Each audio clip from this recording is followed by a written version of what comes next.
So as we all know, content updates have stopped for Splatoon 3, but that doesn't mean there isn't stuff to look forward to, including some new content to enjoy throughout 2025. There's a lot to be excited about in the upcoming year for the game, including some major events, some new pieces of gear to get your hands on, and other updates and patches too. So let's take a look at everything that is going to be happening for Splatoon 3 throughout 2025.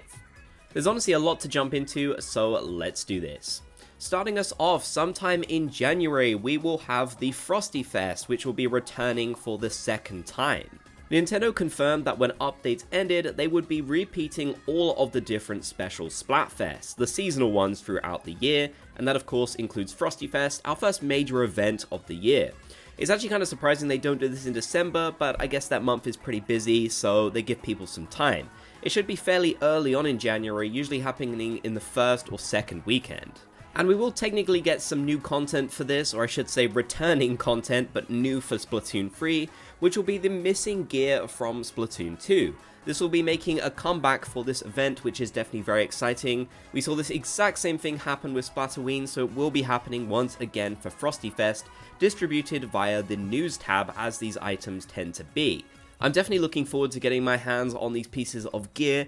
They are really cool, honestly, and I miss them so much from Splatoon 2.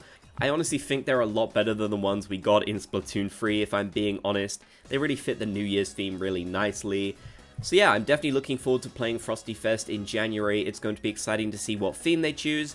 Previously, it was friends versus family versus solo, so we'll have to see what they decide to do this time around. They might change it up like they did with Splatoween. I believe with Splatoon's 2024 theme, they kind of took inspiration from one of the themes from either Splatoon 2 or 1, so they could do something like that here again with the theme for Frosty Fest. Next, in the month of March, we will have a big run. It seems like they will repeat the big run that we got the second time around, so this should take place on Inkblot Art Academy early on in the month. The reward for this one was the Ouroboros statue, so I generally expect that to be repeated this time around. Remember, big runs always happen at the start of a new season, so when a new season appears, you can expect a big run to happen not too long after. In fact, we just got one in December, so a little bit to go until the new one, but I'm looking forward to it when it does happen. After that, the next major special Splatfest will be in spring, in April, and this will be the Springfest. And once again, some new pieces of gear will be added, returning from Splatoon 2. These will be the orange novelty visor, the pink novelty visor, the purple novelty visor, and the green novelty visor. I'm not gonna lie, I don't love these pieces of gear, but I think just getting any kind of form of new or returning content from the past games in Splatoon 3 is definitely a good thing, so I'm definitely looking forward to Springfest. After this, there'll be a little bit of a lull for events. It seems like that's just kind of generally how it seems to go, honestly. To be fair, Nintendo has done a pretty good job of spacing them out, I feel, just so we don't have too long of a period without anything happening, but in the past we did get monthly Splatfests, so those are definitely missed. I know some people have speculated about whether the normal Splatfest could just return, but it seems like Nintendo is not planning on doing that, so we can just expect these special seasonal Splatfests to rotate in and out at the periods that they usually do, alongside things like the big runs. Still, that is a lot of content to look forward to, and I'm excited for when they announce the Springfest in 2025. Again, it's very possible they'll mix up the theme to go based on something that we saw in the past. It'll be interesting to see exactly what they do to change that up. After this, in June, we will have another big run. This time around, this big run should be based on Undertow Spillway, repeating like it did previously. We should get the Lesser Salmonid statue repeated for this particular event, which is fun. You gotta show the Lesser Salmonids some love as well. I also do think it is worth noting that these big runs do have a change, as it seems like most likely, rather than just having one King Salmonid, each one will have the Triumvirate wave, making it just a little bit more interesting, which I definitely think is a good thing.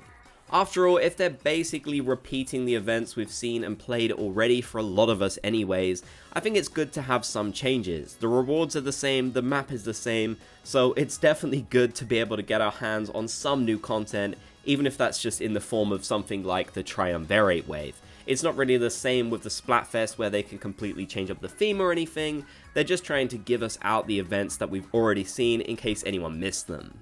Keeping the pattern going, the next event will be in the month of July, which will be the Summer Nights Splatfest.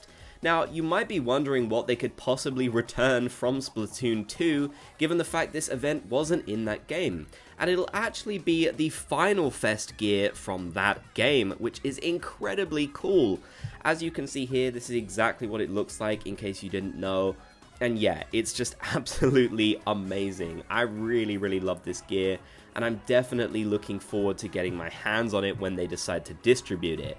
It is kind of a shame in a way they seemingly won't repeat the Grand Festival, although who knows, because if they were going to, I would have imagined they would have brought this gear back, as it would have fit in really well given the Grand Festival was kind of the final fest for Splatoon 3. Still, this is some of the best gear in Splatoon history, honestly, so I'm definitely looking forward to Nintendo repeating it for 2025, so we can get this gear with Summer Nights. Next, in September, they should repeat Umami Ruins Big Run, with the reward being the helicopter. So yeah, another big run repeat with not much different from the original, honestly, aside from the Triumvirate, but it's to keep the pattern up. September was also when we saw the Grand Festival, but that was on Splatoon's second year, so I don't know, maybe sometime in the far future they might decide to repeat that, but it definitely doesn't seem like we'll be getting it in 2025. I would love to be wrong about that because I really want to replay the Grand Festival. I think it'd be so much fun, but maybe they want to give it a bit of a breather and just repeat the more sort of basic events before that happens. Technically, we should also see Splatterween repeated in October, and then also another big run in December, but we don't really know if Nintendo is just intending upon repeating all of the events once for a year, which would end with the September big run, or if they're planning on just rotating these indefinitely forever. I guess we'll just have to wait and see when we get confirmation from Nintendo, but this is what we do know for 2025. Of course, Nintendo has confirmed they will be adding in patches as well in the future after analyzing the gameplay for a long period of time, so I expect we'll see lots of different balance updates and patches throughout 2025 too. So if you are looking forward to updates that fix and change things with the competitive scene, you'll have plenty of those to look forward to throughout the year, which is definitely good news. There just won't be nearly as many of them as there was in the past. So yeah, while Splatoon is definitely a lot quieter than usual, there's definitely a lot to look forward to in 2025 that I'm very excited about. Let me know your thoughts down in the comment section below, I'd love to hear. If you made it to the end, be sure to comment Splat Gang so I know you did. If you enjoyed, leave a like and subscribe and turn on notifications for more videos.